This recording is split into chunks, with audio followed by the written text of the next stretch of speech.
Hoy Excel Masters, may listahan ka ba ng mga tao at gusto mong malaman agad kung pidya, adult o senior na sila? At para mas organize, ilalagay din natin yung count kung ilan ang pidya, adult at senior. May mabilis at astig na formula para dyan. Stick around dahil sa loob lang ng ilang segundo, magkukumpute na tayo ng edad na parang magic. Step pa natin, set up natin yung data. Siyempre, una, siguraduhin natin na nasa tamang columns ang ating mga data. Sa column A, ilagay natin ang mga names. Column B, ang kanilang birthdays. At column C, dito natin i-automate ang kanilang ages. Dito sa column D, dito natin ilalagay yung age group. At dito sa column G, dito natin ilalagay yung count kung ilan ang pidya, adult at senior. Okay? Next step, para automatic na makuha ang age, gamitin natin ang today function. Kasama ang date div. Sa column C natin type yan.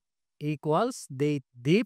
Then yung birthday, V2, today, year. Ito yung formula para sa age calculation.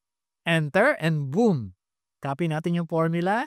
Instant age calculation gamit ang latest date.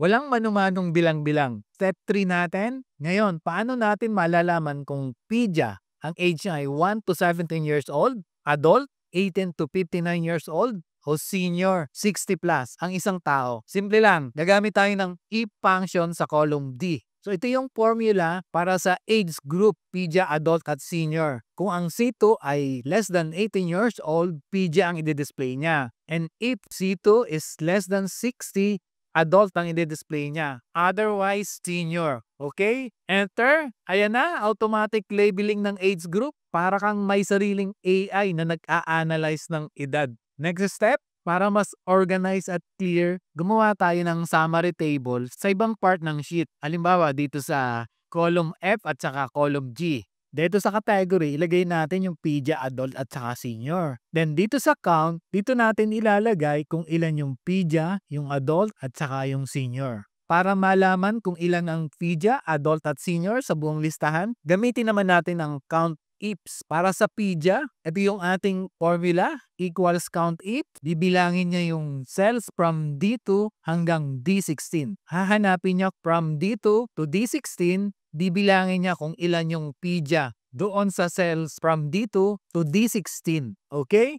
Para sa adult, ito yung ating formula. Same lang nung pidya na formula, pero ang bibilangin naman niya ay yung adult. Para sa senior, ito yung ating formula. Same formula lang, kagaya ng pidya at adult, pero senior lang yung kanyang hahanapin doon sa mga cells. Okay? Enter.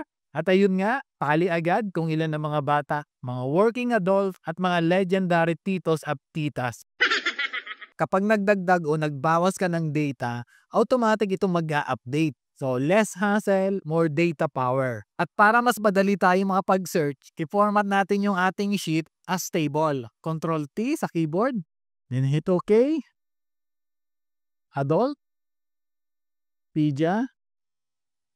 At kung nagustuhan mo tong tutorial, don't forget to like, comment, at i-share para matulungan din ng iba. Kung may tanong ka, i-type mo lang sa comment at sasagot tayo dyan. See you sa next tutorial!